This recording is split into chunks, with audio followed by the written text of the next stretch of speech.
Welcome to the Really Helpful Club, and I'm Sarah Austin, and this is our In Conversation series. Today I'm going to be talking to Lucy Taylor from Evelyn Partners, and in particular we're going to be talking about your Family Matters conference, which is coming up next Thursday, the 15th of May. Now, Lucy, I can see, is trying to join me on screen, which is absolutely fantastic. I am going to send her an invite.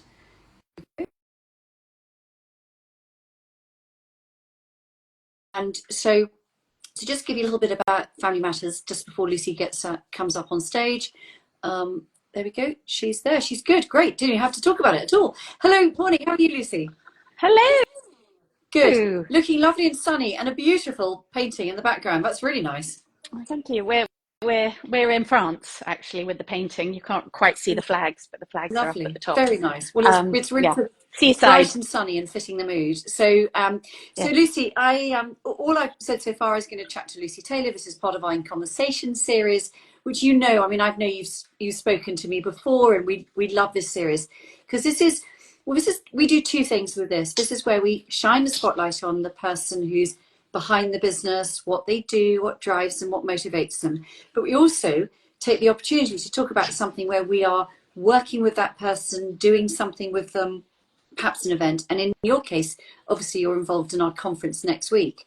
But before we talk about that, I want to kind of chat a little bit about you, set the context of you, because I always think it's so interesting to hear a little bit about the journey, about the people that we do work with and that we love to introduce to our audience. And I thought this was perhaps an interesting way to describe you and to sort of kick off the conversation. You and I have known each other quite a long time. You and I were at an event the other day. In fact, we were on a retreat together. And one of the things that you said, which really struck me, is that you're an empath. And that's how you approach your work, and clearly you get very engrossed in your work and helping and doing the best that you can for your clients. So I want to kick off by kind of asking you to expand on that. Tell us about Lucy Taylor, the empath. Thank you, Sarah. That was a great day of putting our oxygen masks on Definitely. first, I think. It was a reminder. And I think in terms of my journey, initially, and we've talked about this before, I had a conventional start. I did an economics degree. I always loved both words and numbers, and I like putting them together to tell stories. But my initial journey had this amazing role model who was my grandmother, and she bought shares in Corona Pop, who delivered fizzy drinks to the door, which became GlaxoSmithKline. And that was an early lesson for me in the power of compounding and holding investments for the long term and patient capital and that kind of thing, but also of encouraging conversations with younger family members and bringing them in across generations as early as possible. Those are all things that kind of have followed me through. But what has happened in terms of recognizing the importance of empathy and what I call feeling with rather than dealing with what my clients' journeys have been up to the point where we meet and ongoing, has really come latterly from that confidence of having done what I've done for 27 years and actually seen the power of good financial plans and good financial management in action to actually, and seeing what that frees people up to go and do. So I think, the journey is so important, and that is something that you only learn from seeing it, from that experience. There aren't any shortcuts, but my career, when I look back on it, has been really trying to find where I could be so that I could maximize that value that I think can be added to the right kind of clients by an empath, to help them understand and withstand financial headwinds and navigate their finances with clarity, visibility. What do I have? Giving them the ability to control what they can control, which I think we all want to do in today's world where it feels like there's a lot we can't. And that could be as simple as, have I actually accumulated enough once we bring it out of the filing cabinet and into the spotlight to say, to actually have the ability to stop what I'm doing at the moment. I don't need to be on this treadmill necessarily anymore. And that's often something in midlife, or when we enter a new chapter. The other thing, of course, that comes from doing something that I love, but the same thing for 27 years, is actually things catch up with you. And actually I've got to the point where I'm going through an awful lot of the stuff that I see my clients dealing with. So I sort of come at it from the personal angle, and also the professional angle, which I think does give me an interesting lens, because of course traditionally financial services has been very much populated by men, and really focused on helping them. So we're kind of looking in, or certainly my team are looking in a different direction, trying to help and empower women, and it's brilliant. I absolutely love it. I just want to pick up and kind of move on, as it were, to talk about next week, and you and Evelyn, your the company for which you work, your involvement on that word feeling, because I think that is what is so interesting. Because as you point out, I think so sensibly, is how the industry, I think, is missing out on those really important sense of emotion, empathy, understanding the goals and priorities of clients, and absolutely, as you're trying to do, bring women into the conversation, because the importance of empowering women to be part of the decision making process, and to empower women with financial resilience, which could lead to financial freedom. And so next week's conference is called Your Family Matters. You and Evelyn Partners are going to have a big involvement in that as our headline sponsor.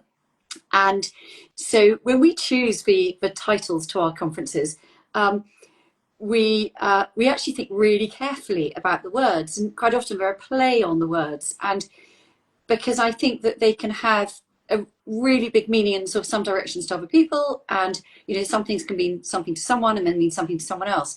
So tell me, what does Your Family Matters mean to you? And there's no right or wrong answer. I love it when I put these questions to our guests, because we always get a different answer. You always expect the unexpected. Yeah. And that is exactly what I've observed by attending your events, as well as kind of speaking at them and presenting. There's always something unexpected and valuable and inspiring that comes out of it that you weren't expecting when you went in. I think in term, again, I've sort of got two answers. I've got the day-to-day answer, which is on a day-to-day basis, I think women are so often the CEOs of life, and so often intrinsic to the day-to-day financial planning, which involves making sure the fridge is full, making sure the children's music lessons are paid for, or their sports kit is clean.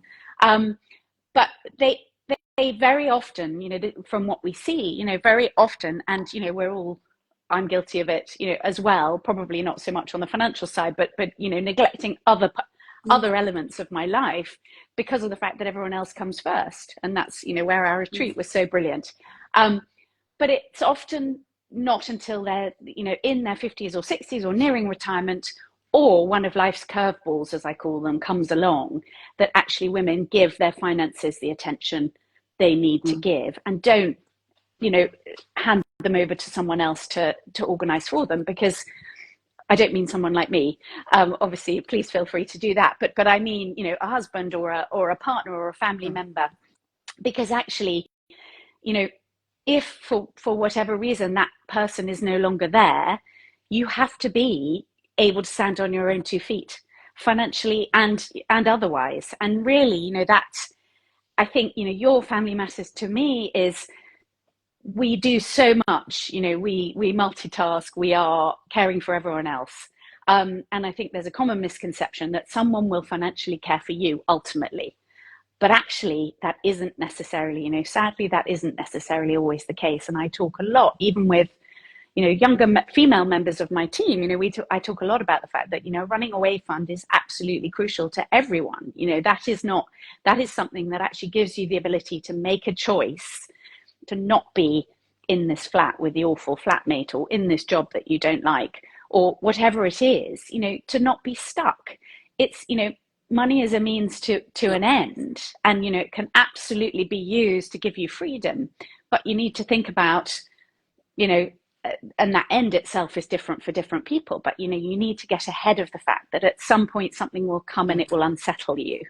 And as I know one of our panel members will say, you don't want the first thing that happens when a nasty life curveball comes and knocks you off your feet. You don't want the first person you need to speak to be your lawyer.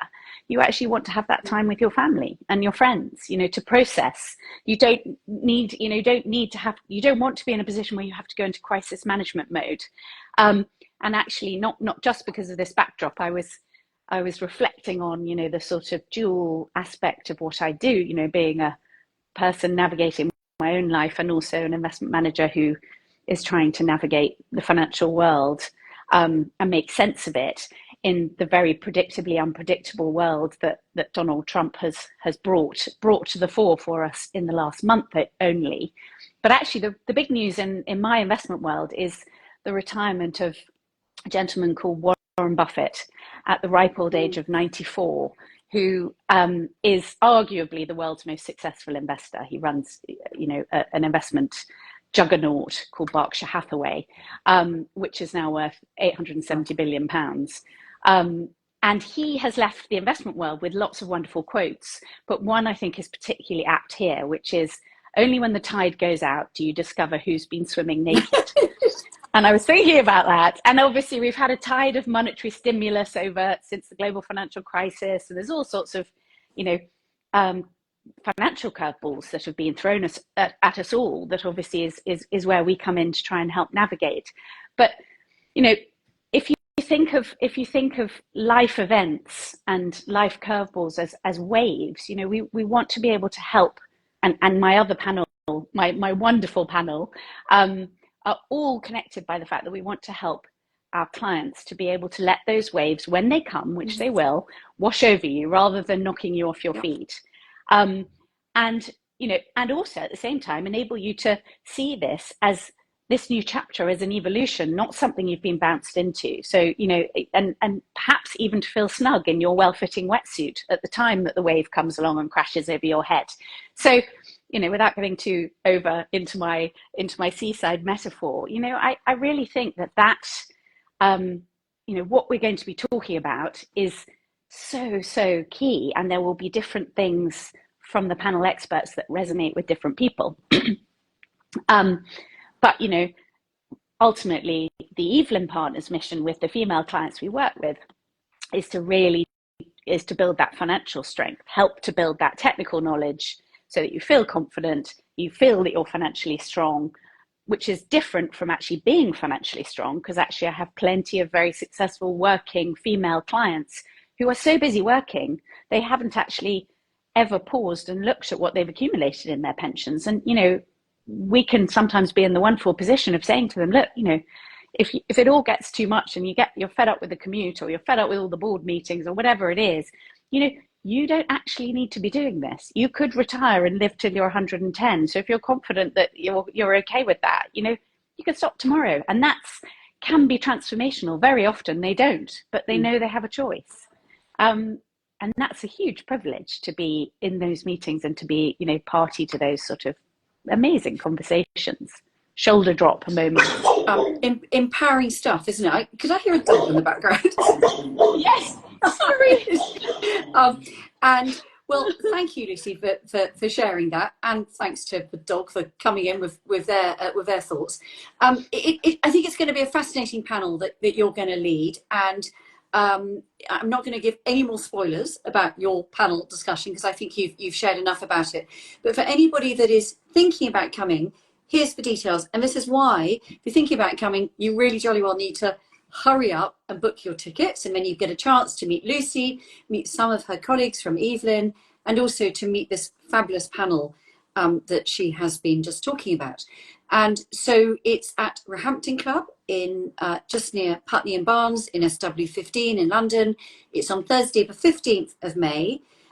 You will start the day with a lovely, delicious and healthy breakfast. If food and stuff is helping you to plan, we do a lovely coffee break, and then we have a delicious lunch as well. And in between, we have this absolute wonderful smorgasbord of keynote talks, panel discussions, so everything from Lucy and her panel, talking about some of these challenges and curveballs. Some of them are foreseen, many of them are unexpected, as Lucy's been talking about, and how important it is to have that thought process, some of the infrastructure, some of the planning that needs to take place in order to be able to withstand that. We've got a wonderful panel also about longevity and the future of health, which I think is something that increasingly, with that sense of an increased life expectancy, each and every one of us is thinking about it. It's not just about living a certain number of years, it's actually making sure that we're in the best position possible to maximize and enjoy them. We've got a very interesting panel around starting conversations, some of those tricky, slightly more taboo ones, which we all know, that we find challenging with different family members. And of course, finance being one of them, but also, again, things like the subject of care. How do you raise the subject of care with a loved one? Because of course, it's really what you're talking about there is that reducing sort of sense of independence. And then we finish the morning with the most wonderful panel all about seizing opportunities in mid and later life, new hobbies, new opportunities, new places to travel. And it's just a kind of, again, a wonderful kind of menu of interesting and thought-provoking stuff, to get you thinking. So it's a wonderful morning, great fun, very uplifting, positive, as Lucy says, very inclusive. I don't think we've ever had anyone ever attend a conference or an event of ours that hasn't gone away with a huge smile on their face.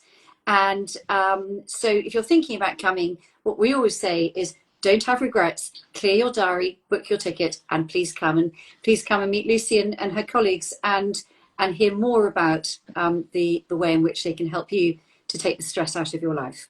So thank you, Lucy, very much. Look forward to seeing you next Thursday, and thank you to everyone who tunes into this. And we will share a link to be able to book to the conference in the information afterwards. Many thanks. Thanks, Sarah.